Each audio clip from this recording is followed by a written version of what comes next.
Hey everyone, Mr. Happy here, and in this video, I'm going to be going over the changes coming to Summoner in Final Fantasy XIV's next expansion, Stormblood. The footage you see here and my experience on the job with 4.0 is actually coming out of my recent trip to San Francisco for the North American Media Tour for Final Fantasy XIV's next expansion. So I did get some hands-on time with it, more so than what you see here, but I'm not a Summoner expert, so I'm playing awful in the video anyway, so I figured why not just don't stretch it out longer than it needs to be.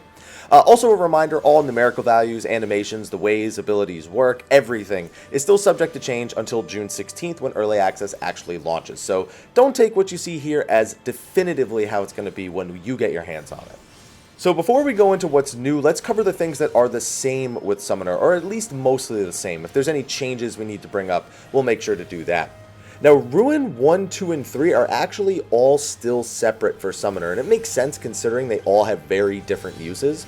All of them, however, do have a chance to transform into Ruin 4 every single time you cast Ruin. That's part of one of their new traits called Ruin Mastery, which we'll get into a little bit later.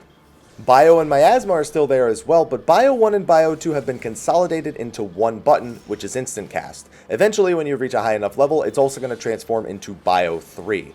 Miasma 2, the AoE Miasma, is also gone, but Miasma now transforms into Miasma 3 when you reach a high enough level.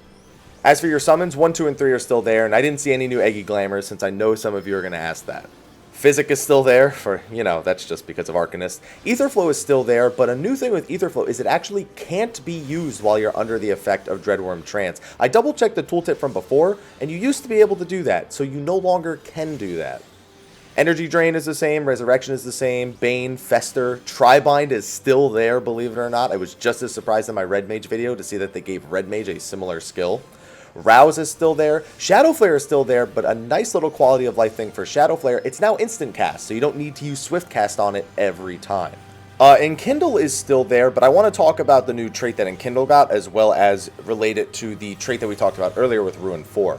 So Enkindle has a new trait where any time you actually get a Ruin 4 proc, which replaces Ruin 1 or 3 with Ruin 4, you actually reduce the cooldown of Enkindle by 10 seconds. So every time you cast Ruin, there's a chance that not only are you getting the bonus damage of getting to cast a Ruin 4, which is pretty much all it does, it's a hard casted ability that does bonus damage, but you're also going to be reducing Enkindle's cooldown by 10 seconds, so you should get to use this ability far more frequently. Pain Flare and Death Flare are still there. Also, almost all the pet abilities are the same, but there were changes to 2 of them. Contagion now instead causes Garuda to place a debuff on the target that increases magic damage that the enemy takes by 10% for 15 seconds. So the whole dot extension thing is gone, and instead going to be basically the equivalent of a Foe's Requiem, but Summoner now has it. Considering Foe's Requiem was changed to no longer have this effect, I'd have to look at everything else, but off the top of my head, I think that's the only debuff that works like that in all of the jobs. So that's going to make Summoner pretty valuable in some cases. Radiant Shield also saw some changes. Basically, anyone who gets hit while they have Radiant Shield active now places a debuff on the enemy, which causes them to take 2% more physical damage for 4 seconds. I know that sounds pathetic, but considering Radiant Shield lasts 20 seconds, as long as you're constantly getting hit by the enemy, you will maintain that buff for closer to 20 to 24 seconds. Tri-Disaster is still there, although it's weird to call it Tri-Disaster since you only have Bio 3 and Miasma 3 now. It's still there, but actually another quality of life thing, whenever you enter Dreadworm Trance, Tri-Disaster's cooldown resets. Now, those aren't the only things that are still there, but we need to talk about those in more detail, so let's cover what's gone now. Eye for an Eye and Virus are in Crossroll, although Virus has been changed in the Crossroll, so it's not even Virus anymore. Miasma 2 is gone, like we said earlier, Sustain is gone, and Spur is gone. Now, of course, you've already seen it in the footage, we have Dreadworm Trance. For the most part, it's still the same, except that it looks like Ether Trail stacks can no longer fall off, so it looks like it has an infinite duration. So the big thing is whenever you exit Dreadworm Trance, whether by timing out or with Death Flare, I tested that in the footage as you can see here, I actually just forgot to use Death Flare. Bahamut's glow on the Dreadworm gauge will change, as you're going to be gaining Dreadworm Ether. Every 2 Dreadworm Trances, you can summon Bahamut for a short time. This Bahamut is called a Demi Bahamut. Now, Demi Bahamut will automatically replace your current pet, but don't worry, your current pet will also automatically return when Demi Bahamut disappears. Now, Demi Bahamut himself will actually echo every single action you take on an enemy with a shockwave attack. So the more actions you're able to get out while you have Demi Bahamut out, the more times he'll actually use shockwave. On top of that, Bahamut has his own Enkindle that's separate from the other Enkindle that you have for your normal pet. So the Bahamut Enkindle is basically Akmorn, and you've seen it in the benchmark, or you've seen it in the job action trailer, I should say. And it has a short enough cooldown that if you use it quickly enough, you can actually do 2 of them per 1 Demi Bahamut summon.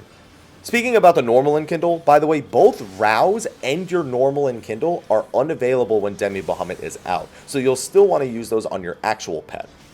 Another new ability that summoners got is Ether Pact, and I have to assume that like some sort of information was missing from the tooltip. Basically, you need your pet on sick in order to use it, and it gives everyone nearby an attack potency and healing magic potency buff. Now, it specifically says attack potency and healing magic potency. It doesn't say attack magic potency. So I'm wondering if it's just a flat 5% buff to all damage, and it's just a fancy way of saying it, or if it's strictly magical potencies. It's just not clear from the tooltip, basically. It also reduces everyone nearby's damage taken by 5%. But the big thing, other than the confusing part about the tooltip, is that there's no time limit stated on the tooltip anywhere, and I didn't really get the opportunity to use it.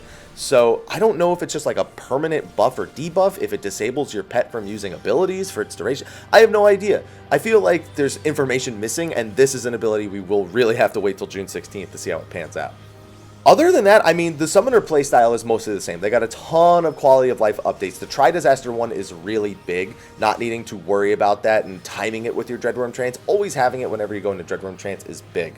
And on top of that, you get a giant Bahamut, which you'll want to cram as many actions into the window he's available as possible. It's a nice spike in damage to get all those shockwaves, plus the double Akmorn. Plus, you just came off after a Death Flare and all the other ways that you use your Ether Flow. It's going to be interesting because I'm not an expert summoner, seeing how this actually even changes, because since you can't use things like Rouse and the normal Enkindle inside of Demi Bahamut's window, and you have Raging Strikes is gone now, I'm really curious to see how it ends up panning out, because I'd have to imagine, I didn't double check this, but I don't think you can use Ether Pact when Demi Bahamut is out either. So he's kind of just taking a lot of the tools that you have and sort of almost removing them from the field in a sense, just for this huge amount of burst damage in that like 20-second window.